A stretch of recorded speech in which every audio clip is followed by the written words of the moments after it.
Abra sua Bíblia em 1 Coríntios, capítulo de número 2. Vamos ler 1 Coríntios, capítulo 2, versículo 14, 15 e 16.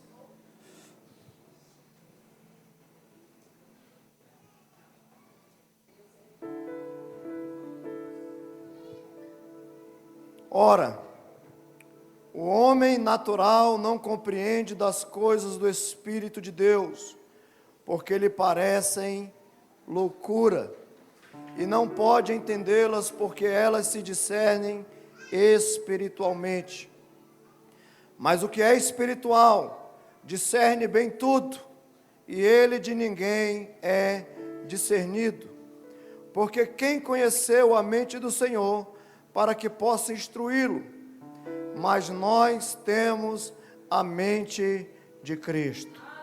Mas nós temos a mente de Cristo. Mas nós temos a mente de... Repita isso. Mas nós temos a mente de Cristo. Se estamos inseridos no corpo de Cristo, nós precisamos ter a sua mente. Precisamos nos movimentar como Ele está se movimentando. Precisamos agir como Ele estaria agindo nesse momento. Se Ele estivesse presente, Jesus na terra, Ele estaria fazendo algo. E nós precisamos imitá-lo, ou seja, precisamos fazer conforme o modelo estabelecido por Ele. Então, pensar como Jesus pensa, agir como Jesus agiria, e fazer o que Jesus fazeria, é um dos maiores desafios para nós que somos crentes em Jesus.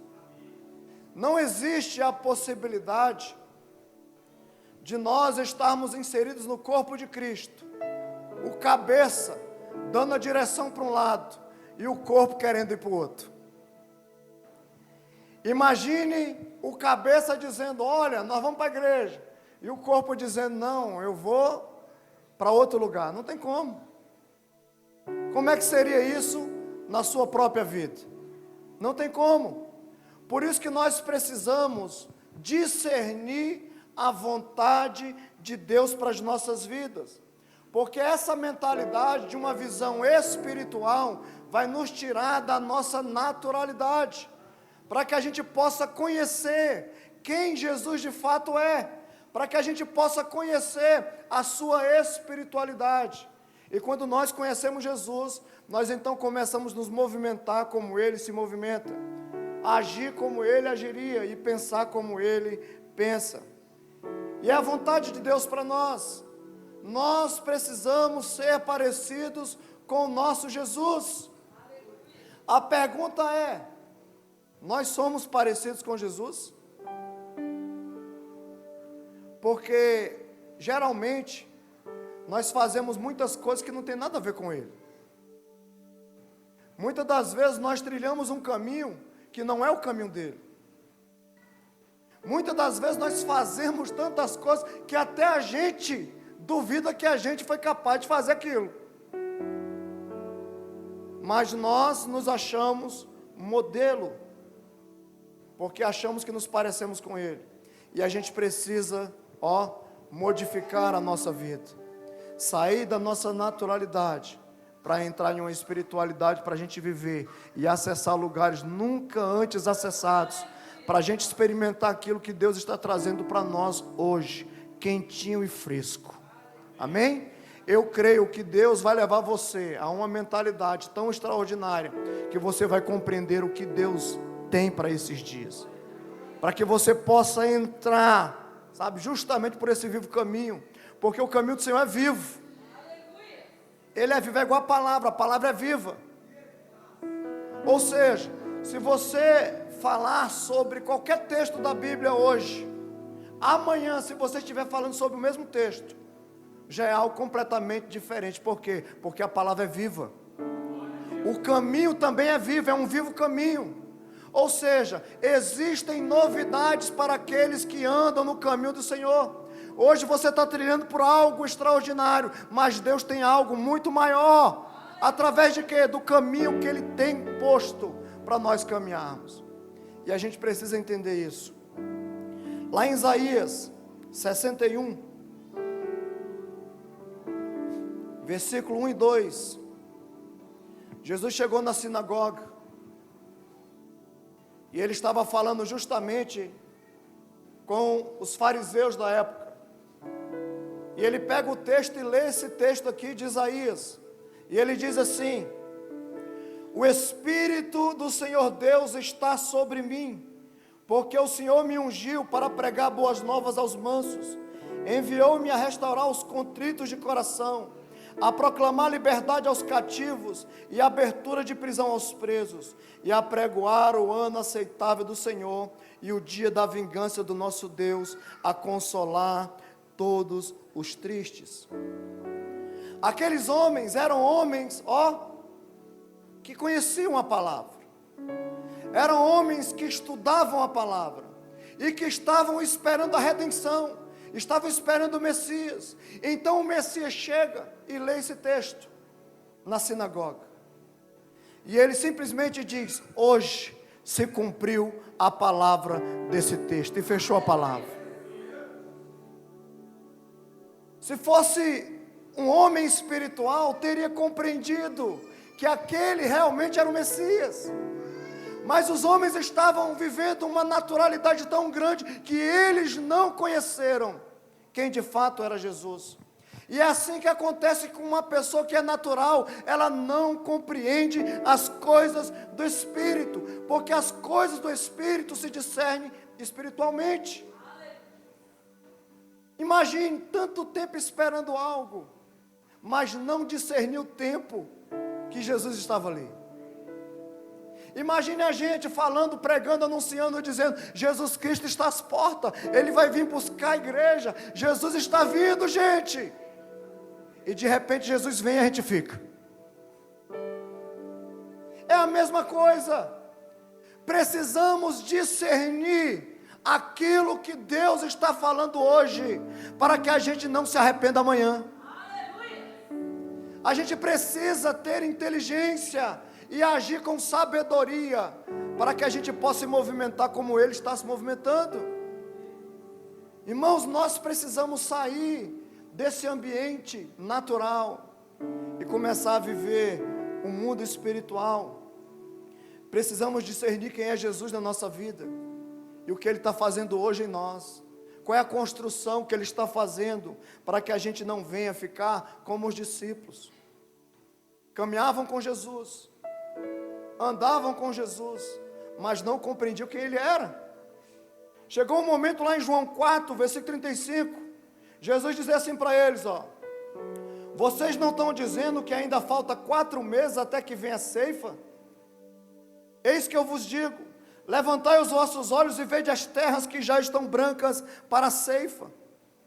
Jesus estava dizendo para eles: olha, vocês estão olhando errado, a ótica de vocês está errada. Então eu quero que vocês enxergam com os meus olhos, porque vocês estão falando que faltam 4 meses, eu estou dizendo: erguei os olhos, porque o campo está pronto. Por que ele estava falando isso? Jesus tinha acabado de sair de um encontro com a samaritana, e ele estava pregando para ela, anunciando para ela, e eles não conversavam, mas Jesus entrou no coração daquela mulher e ganhou aquela mulher para Ele. E aquela mulher simplesmente ela saiu e foi pregar o Evangelho, e ela ganhou toda a cidade de Samaria. Ela levou Samaria até Jesus. Por causa de quê? Por causa de um discurso, de um coração que está queimando por Jesus.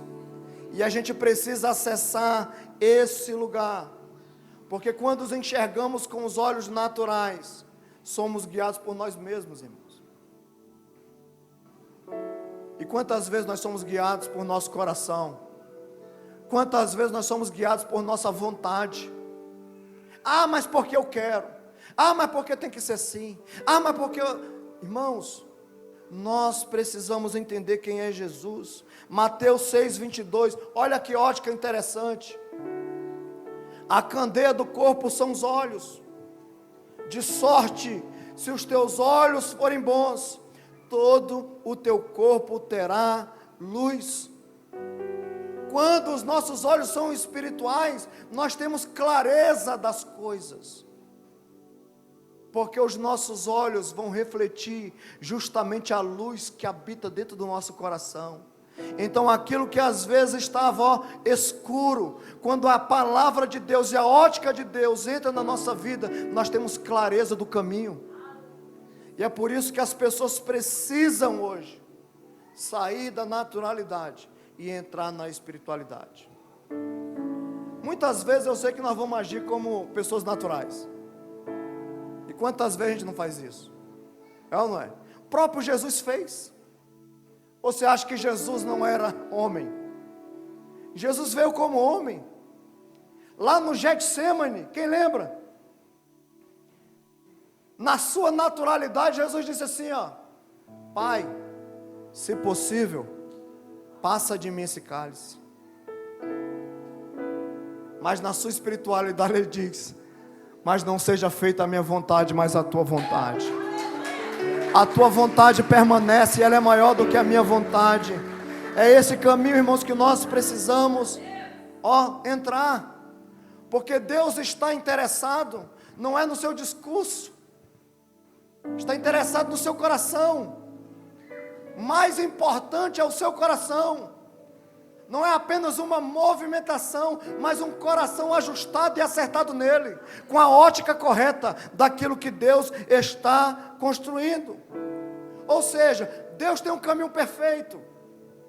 E o diabo? Ele também tem um caminho. E qual é o caminho do inimigo? É um caminho alternativo, é um atalho. E muitas das vezes, para a gente chegar em determinados lugares, o que nós fazemos? Pegamos o atalho para chegar mais rápido. Mas quem disse que é o caminho correto? Quem disse que é o caminho do Senhor para a nossa vida? Então, irmãos, vamos sair da nossa naturalidade e vamos entrar pelo caminho vivo do Senhor. Discernimento é o que precisamos. Discernir os tempos, as estações. Isaías 55, versículo 8 diz assim: porque os meus pensamentos não são os vossos pensamentos, e nem os vossos caminhos são os meus. Ou seja, quando estamos agindo na nossa naturalidade, nós estamos criando um caminho próprio. E quando agimos em nossa espiritualidade, nós estamos andando pelo caminho que o Senhor está proporcionando para nós. E quem disse que às vezes o melhor caminho é o caminho que a gente tem traçado aqui dentro? Porque o nosso coração é enganoso. Por isso que nós precisamos sondar o nosso coração, porque o bicho é perverso. É ou não é? Quem aqui já ficou com raiva? Isso é natural, é ou não é? Agora, qual é o espiritual? É você não querer a briga. Em casa, quando os cônjuges estão brigando, um tem que ser espiritual. O certo era os dois, né? Mas se um está brigando, é porque está na carne. Porque a carne milita contra o espírito. Por mais que a gente saiba que a nossa luta não é contra carne e sangue, a gente quer brigar com eles. Porque agimos muitas das vezes na nossa naturalidade. Por isso que a gente precisa discernir quem está por trás. E eu pergunto, quem está por trás? A gente fala que é o diabo, muitas vezes não é. O diabo é você mesmo.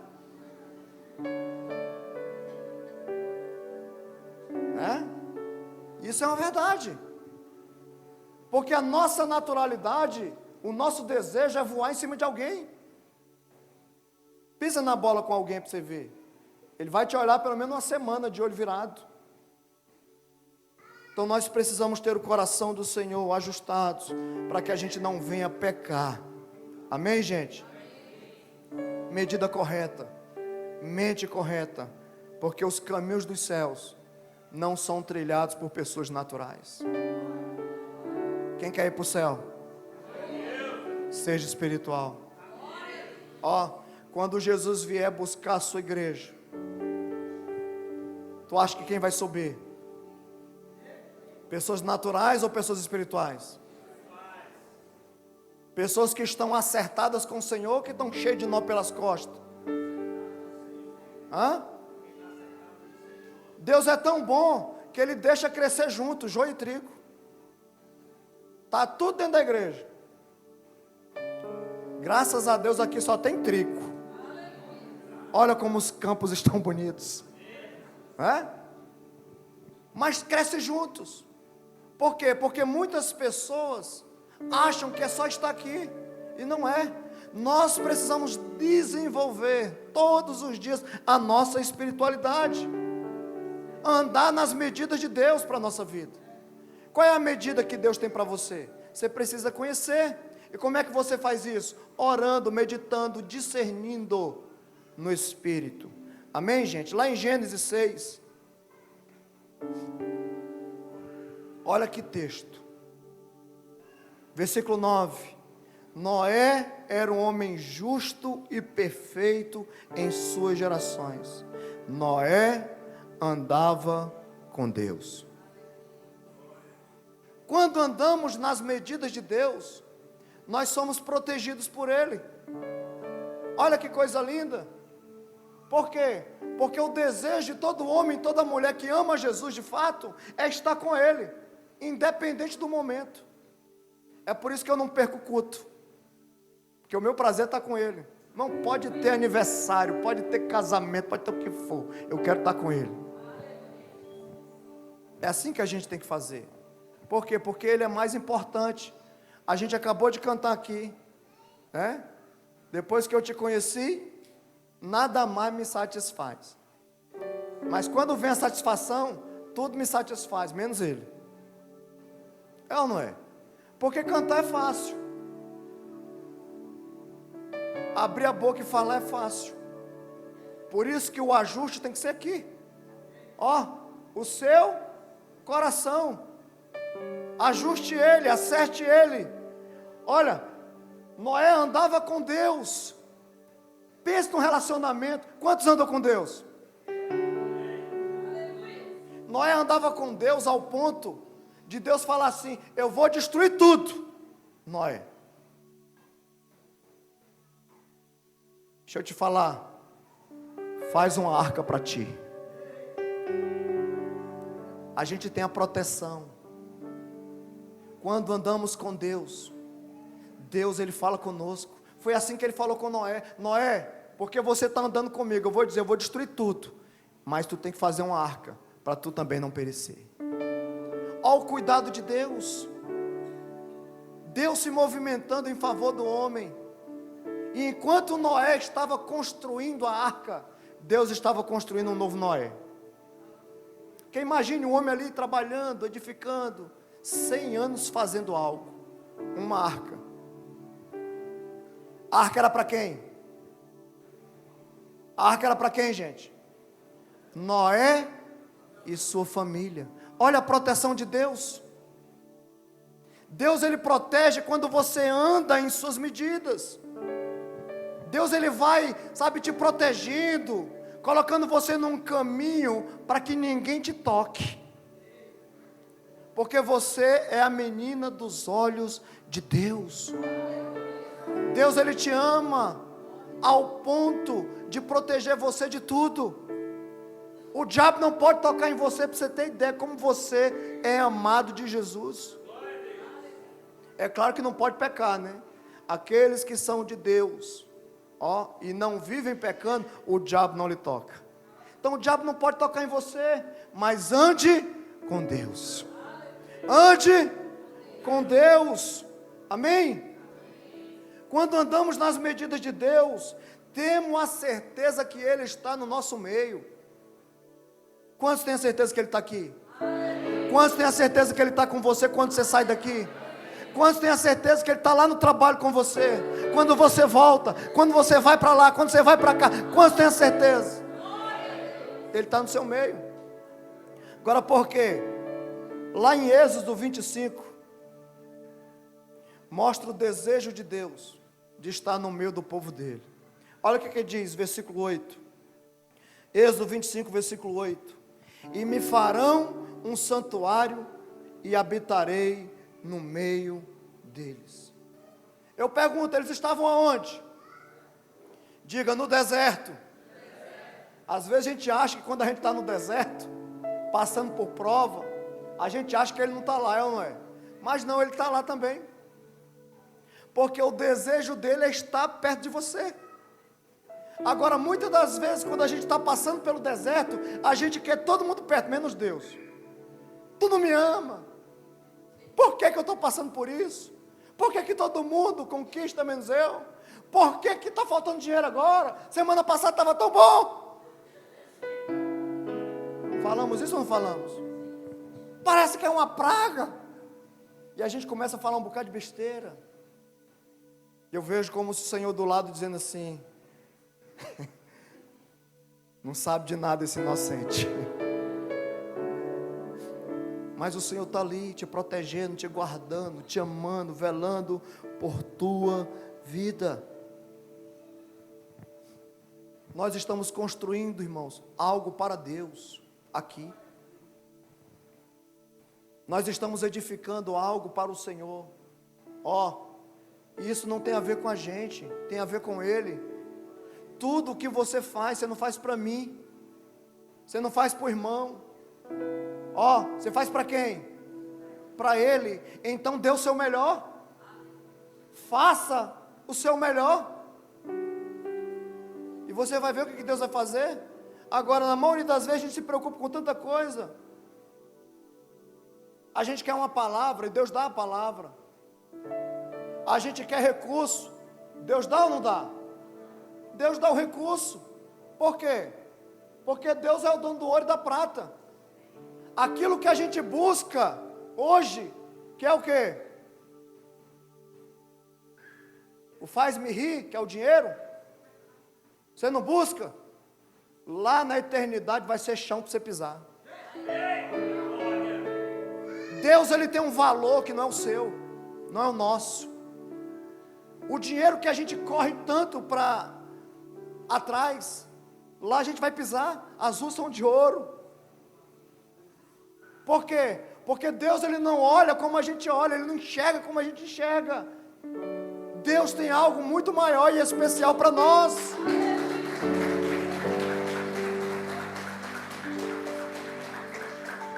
Só que muitas vezes nós estamos construindo algo, e o que mais falta no nosso meio é o quê? É o recurso. E aonde está o recurso? Está onde, gente? Bata no bolso aí. Diga, está aqui. Agora, por que a gente não constrói? Me diga. Se é algo para o Senhor, se é algo para Ele, por que a gente não constrói? Você sabe por quê? Porque muitas das vezes a gente acha que a gente está construindo algo para o homem. E não é, irmãos. Eu estou aqui, amanhã eu passo. Mas Deus, ele não vai passar, e a palavra dele não vai passar. Nós precisamos preparar algo, para pessoas que estão vindo. Ontem mesmo, eu lancei uma proposta aqui para um rapaz aqui desse lote da esquina. Bem aqui, A gente está de aluguel. Ele, quanto que é o lote? 700 mil. Nós temos? Temos, irmão. O dinheiro está aí no teu bolso. É ou não é? Fé.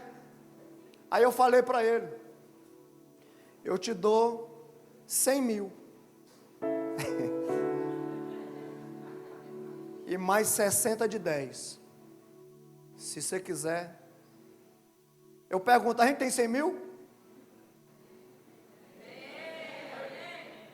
Tem. Pela fé. A gente tem 10 todo mês? Pela fé temos. Se nós não acreditarmos que quem está construindo é o dono do ouro e da prata, o que nós estamos fazendo aqui? Se Deus promove, Ele vai sustentar.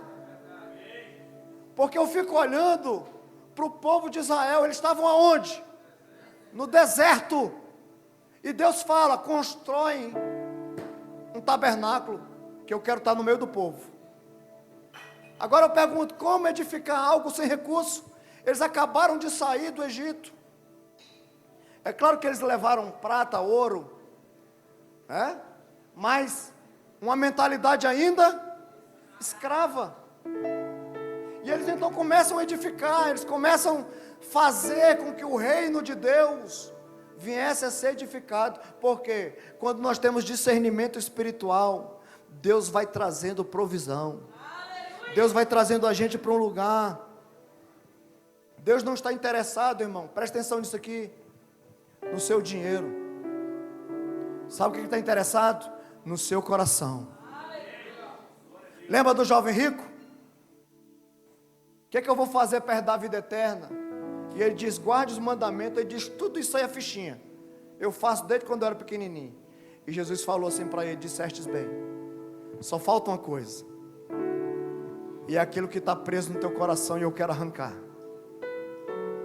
Dê tudo que você tem e me segue. Eu pergunto, Jesus queria o dinheiro dele? Jesus queria o coração. Só que ele saiu triste. Por quê? Porque quando o nosso coração está preso a esse mundo, nós temos uma vida natural. Nada importa. Construção não importa. Prédio não importa. Fazer algo para Deus não importa. Por quê? Porque o nosso coração está preso. Lembra de Zaqueu? Ó, o cara todo cheio de nó pelas costas. Aí a Bíblia vai dizer lá em Lucas 19:8.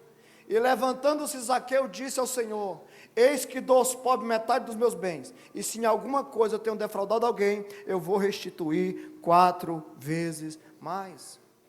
Por quê? O cara mudou o coração, ele compreendeu quem era Jesus. Lembra da viúva pobre? Era 2 moedinhas. O que ela fez? Ela entregou tudo o que tinha. Tudo. É ou não é? Lembra aquela mulher do vaso de alabastro? 1 ano de trabalho, entregou tudo aos pés do mestre. E às vezes a gente encanta, né? Não importa o preço do perfume derramado, tua presença vale mais. Mas quando vai mexer no bolso, a gente canta diferente. O preço importa sim, porque o perfume foi caro. E eu não vou voltar atrás. E a gente endurece o coração, porque a gente acha que Deus precisa do nosso dinheiro. E Deus não quer o seu dinheiro, Ele quer o seu coração. Porque se você tiver um coração ajustado nele, você vai entender que tudo que você tem foi Ele que te deu. Tudo. Então precisamos discernir o que estamos edificando. E isso é discernimento. Diga discernimento. Quando andamos nas medidas de Deus, Ele provê. Então falou o Senhor a Moisés dizendo, Êxodo 25, 1, 2: fala aos filhos de Israel que me tragam uma oferta alçada de todo homem cujo coração se mover voluntariamente. Deus, Ele não obriga ninguém. Ele quer que você seja um voluntário. Quem quer ser voluntário na construção da obra do Senhor? Tem gente que nem levanta a mão dizendo assim, o pastor está prestes a pedir para nós. Irmãos, não é essa a minha intenção. A minha intenção hoje aqui é chamar a sua atenção para você discernir aquilo que Deus está construindo agora. E você precisa modificar aqui dentro. Edificar no deserto é mais fácil ou mais difícil? Porque quando a gente dá, quando está sobrando, não é mais fácil? Não é mais fácil, gente? Está sobrando, você coloca a mão no bolso, vem aquela pacoteira, você escolhe e diz, toma aí, 100zão. Mas quando está no deserto, a gente olha na carteira e o que a gente faz? Aí a gente pega a tartaruguinha e diz: vá devagar para o altar, filha, vá caminhando. Porque aonde estiver o seu tesouro, estará ali o seu coração. A pergunta é: aonde está o seu coração? E discernimento é isso. É Deus falar comigo ao ponto de eu sair daqui essa noite decepcionado comigo mesmo. Porque às vezes a gente vem para o culto, e eu sei que é importante isso, a gente sair daqui edificados para trabalhar a semana inteira, é ou não é? Para quem? Para nós mesmos. E o Senhor está dizendo: essa semana vai ser diferente. Eu quero que você discirna aonde está o seu coração. Eu quero que você preste atenção do que você está fazendo da sua vida. Porque se você não compreender as movimentações dos céus, para você viver o sobrenatural, você não vai sair do natural, irmão. Você vai continuar aqui. E Deus tem algo para construir a partir da ótica dele, não é da sua. E quem quer isso? Qual é a vontade de Deus, pastor, para a minha vida? Eu não sei. Eu sei para a minha. O que você tem que fazer? Pedir para Ele: Senhor, me fala. O que o Senhor quer que eu faça? Tem gente aqui, irmão, que não vai ser líder de célula. Tem gente aqui que não vai ser um pastor, um líder. Mas você pode se movimentar na sua medida. Eu sei cozinhar. Vai ser a ótima cozinheira do encontro. Mas eu não sei fazer nada disso, mas eu sei levantar tijolo. Vai ser o pedreiro que vai construir a igreja de Jesus. Deus vai te usar. Tudo que estamos edificando é para o Rei dos Reis. É para o Senhor dos Senhores. E quando compreendemos isso, não tem vaidade ou autopromoção no nosso meio. Como se eu fosse mais importante do que o outro, porque o outro faz algo que aparentemente é mais excelente. Não, irmãos. Diz que um começou a trabalhar cedinho. E no finalzinho da tarde chegou outro dizendo: eu também quero trabalhar. E o Senhor falou: vai para a minha vinha. Na hora de acertar as contas, o Senhor pagou da mesma forma para os dois. E o que começou mais cedo disse: mas rapaz, começou junto, não começou junto comigo, começou mais tarde e tu está pagando mesmo tanto. Irmão, não importa, é Ele que vai dar o pagamento para cada um. Discirna o que Deus está construindo. 1 Coríntios 3, 6, 7. Eu plantei, Apolo regou, mas Deus deu o crescimento. Por isso nem o que planta é alguma coisa, nem o que rega, mas Deus que dá o crescimento. Somos apenas trabalhadores. Por isso, irmãos, vamos continuar edificando, vamos continuar trabalhando, vamos continuar nos esforçando para construir aquilo que o Senhor está trazendo para nós. Diga: eu sou um mordomo dessa casa. O que o mordomo faz?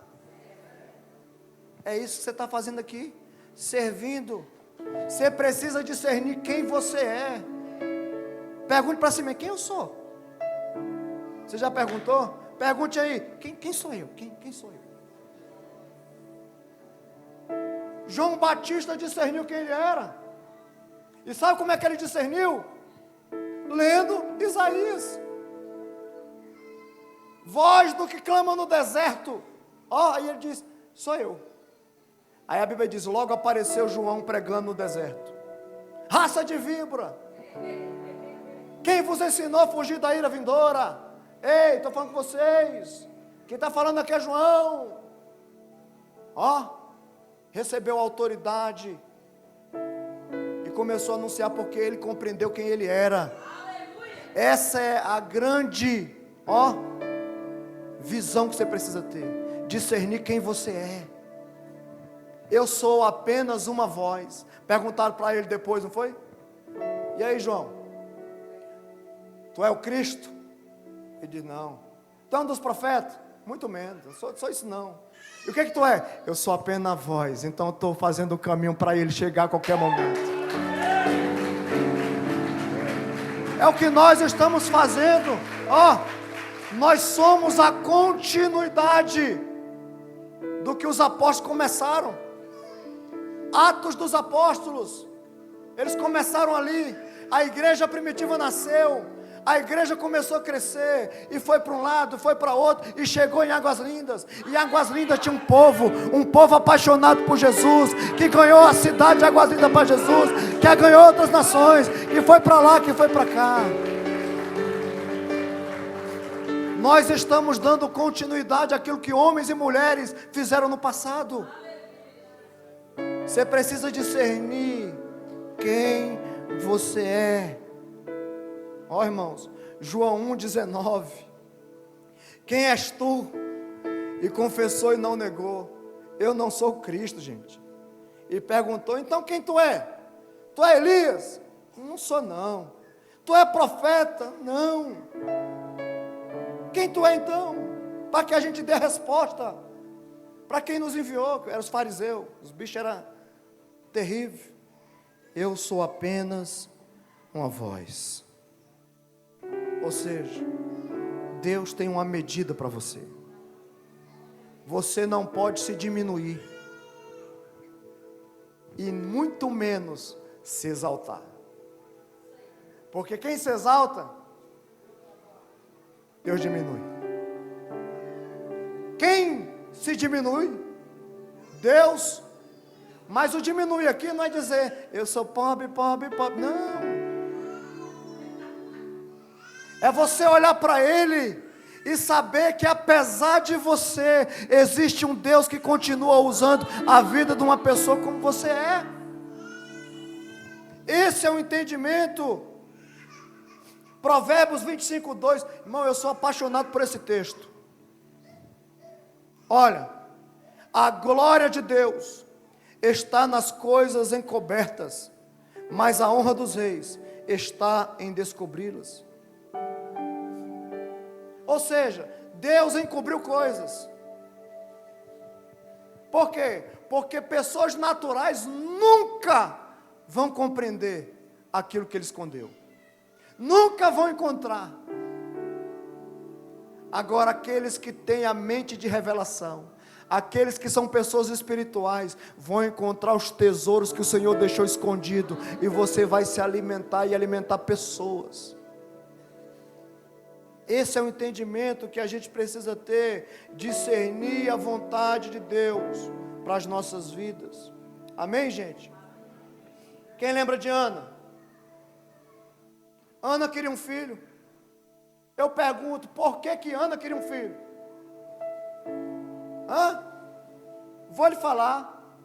Enquanto Ana era natural, ela queria um filho, sabe para quê? Passar na cara de Penina e dizer, olha,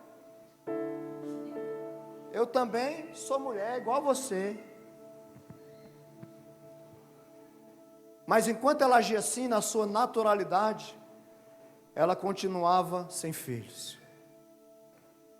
Mas no dia que ela entrou, diferente, no templo do Senhor, e ela orou diferente, e ela disse algo interessante, 1 Samuel 1:11, irmão, guarde esse texto, e fez um voto dizendo, Senhor dos exércitos, se benignamente atentares para a aflição da tua serva, e de mim te lembrares, e da tua serva não te esqueceres, mas se a tua serva der um filho homem ao Senhor, eu o darei todos os dias da sua vida, e sobre a sua cabeça não passará navalha. Se lembrares de mim, e não se esquecer de mim, eu também não me esquecerei de ti. O que Ana queria? Um filho. E o que Deus queria? um sacerdote, porque o outro não ouvia mais. Então Deus queria alguém que conseguia ouvir a sua voz, que discernisse a sua voz. E Ana pediu algo simples, um filho.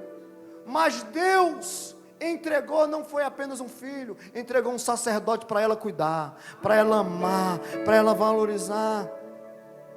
E ela, por que Deus deu? Porque ela entregou. Eu pergunto, quem deu primeiro? Foi Ana ou foi Deus? Foi Ana. Ela falou, se o Senhor me der, já é teu. E quantas vezes Deus quer entregar coisas para nós, mas quando Ele vai requerer, a gente diz, dou nada. E a gente fica retendo, muitas das vezes, aquilo que o Senhor tem entregado para nós. Irmão, eu não estou falando só sobre dinheiro. Deus entrega tantas coisas para nós, mas tantas. E às vezes nós não temos coragem de dar a Ele. Você quer ver um exemplo clássico? Deus nos dá 24 horas por dia. Uma semana inteira. E o que a gente faz dessa semana?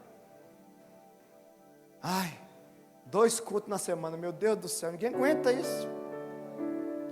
E às vezes é 2 horinhas que você vem, e Deus te dá 22 para você ficar à vontade de fazer o que você pensar. Mas mesmo assim a gente acha muito, mas a gente canta, tua presença vale mais. Irmãos, Deus, Ele quer encontrar um coração que discirna quem Ele é de verdade. Pessoas, homens e mulheres que sejam apaixonados por Ele de verdade. Porque não é apenas um discurso, é vida. É vida. É vida. Fez um voto, cumpra. Vou repetir, fez um voto, mas não seja como alguns, que faz um voto, precipitado. Tem gente que é assim, e eu vou ler para vocês aqui, Juízes 11, versículo 30, e Jefté fez um voto ao Senhor e disse, se totalmente deres os filhos de Amon na minha mão, aquilo que saindo da porta da minha casa, me vier ao encontro, voltando eu dos filhos de Amon em paz, isso será do Senhor, e eu oferecerei em holocausto. Jefté era filho de uma prostituta, os irmãos botaram ele para fora de casa. Quando os filhos de Amon vêm, e a guerra começa, eles falam, nós vamos buscar Jefté, que o cara tem uma palavra profética, ele vai nos guiar, e ele vem, e ele se precipita no voto. Deus não pediu nada para ele, absolutamente nada. Se ele continuasse trabalhando, fazendo, Deus ia dar, mas ele fez um voto. Olha o que diz aí, Juízes 11, 34, 35, vindo, pois, Jefté a Mispá, a sua casa, eis que sua filha lhe saiu ao encontro, com adufes e com danças, e era ela a sua única filha, e não tinha ele nem outro filho, e nem outra filha. E aconteceu que quando viu, rasgou as suas vestes e disse, filha minha, muito me abatestes, e estais agora naqueles que se turbam, porque eu abri a minha boca ao Senhor, e não tornarei atrás. Um voto precipitado, mas eu fico até imaginando, o cara chega da guerra, quem é que recebe? A filha. Meu pai é um vencedor, e o pai diz, me rebentei. E agora? Não se precipite quando você fazer um voto, porque se tu fizer, cumpra.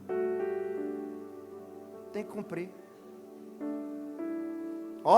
Muito cuidado. Eclesiastes 5, 4 e 5.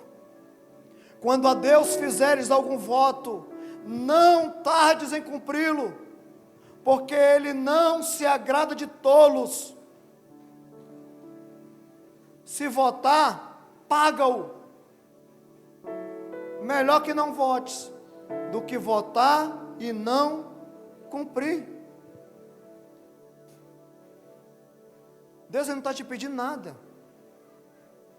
Ele quer que você obedeça simplesmente.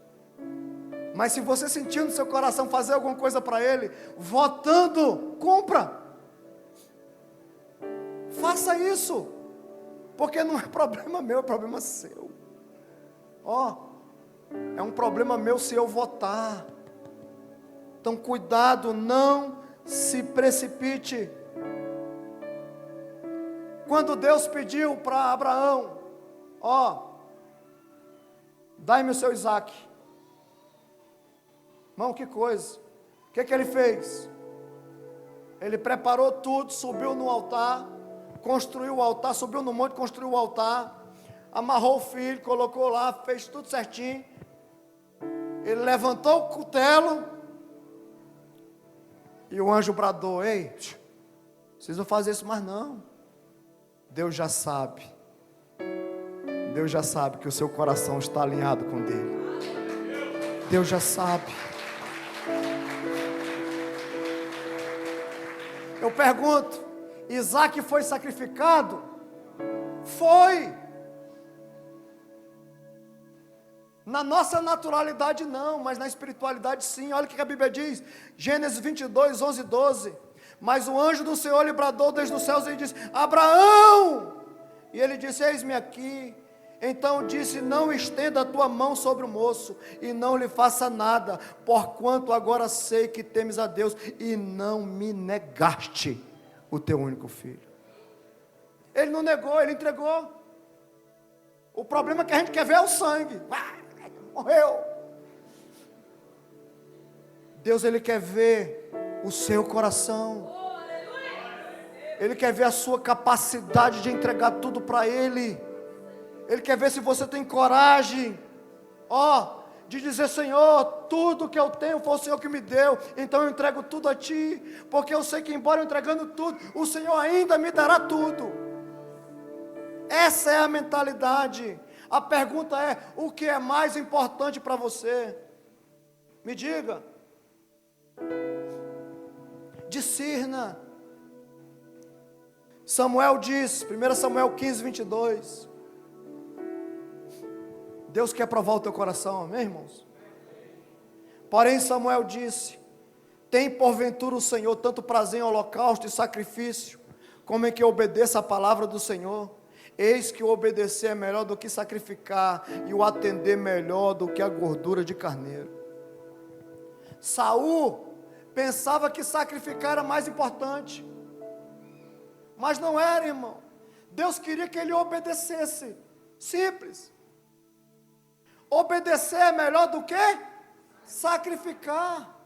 Deus quer que você obedeça. Se ele tivesse discernido, ele teria confirmado o seu reinado e das suas gerações futuras. Mas porque se precipitou, ele perdeu o reinado. Deus passou para outro. 1 Samuel 15, 23. Porquanto tu rejeitaste a palavra do Senhor, Ele também te rejeitou, para que não sejas rei. É assim que acontece. Deus olha para o coração. E Deus está olhando para você agora. Está sondando aí o teu coração. De tudo que se deve guardar, guarda o teu coração, porque é dele que procede a saída da vida. É do coração do homem. Lembra quando Samuel chegou na casa de Jessé, quando ele olha para Samar, ele disse: esse é o cara. E o Senhor: ei, eu não olho como você, eu não enxergo como você, esse aí eu rejeitei. Eu rejeitei. E a Bíblia diz, irmãos, que ele encontrou um menininho chamado Davi, um homem segundo o seu coração. Agora, por que ele era um homem segundo o coração? Ele era melhor? Não, porque ele obedecia. Ele era um homem temente. É isso que nós precisamos buscar, ser obedientes e temente à voz do Senhor. Amém, gente? É por isso que quando você lê o texto, você encontra Jesus falando para Nicodemos assim: Nicodemos, necessário vos é nascer de novo. E ele fica: como assim nascer de novo? E o Senhor fala para ele o quê? Nascer da água e do...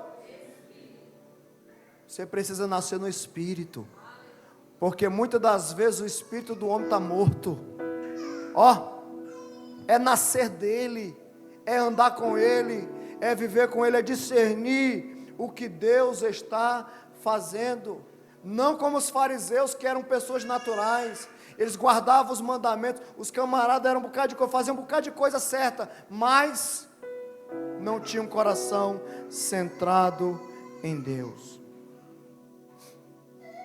Discirna, tenha discernimento, para você viver aquilo que o Senhor tem para a sua vida. É isso que você precisa fazer. Acho que não vai dar para terminar hoje. Vamos terminar domingo que vem, a segunda parte. Mas eu quero finalizar com esse texto de Mateus 16, versículo 1 ao 4. E chegando os fariseus e os saduceus para tentar impedir-lhe que lhe mostrasse algum sinal no céu. Mas ele respondendo disse: quando é chegada a tarde, vocês dizem, bom tempo, porque o céu está roubo. Pela manhã haverá tempestade, porque o céu está de vermelho sombrio. Hipócritas, sabeis discernir a face do céu, e não conheceis os sinais dos tempos. Uma geração má e adúltera pede um sinal, e nenhum sinal lhe será dado, senão o sinal do profeta Jonas. 3 dias Jonas passou aonde? No ventre do peixe. E Jesus passou 3 dias também, morto. Mas ele não está morto, ele ressuscitou. Ele está conosco.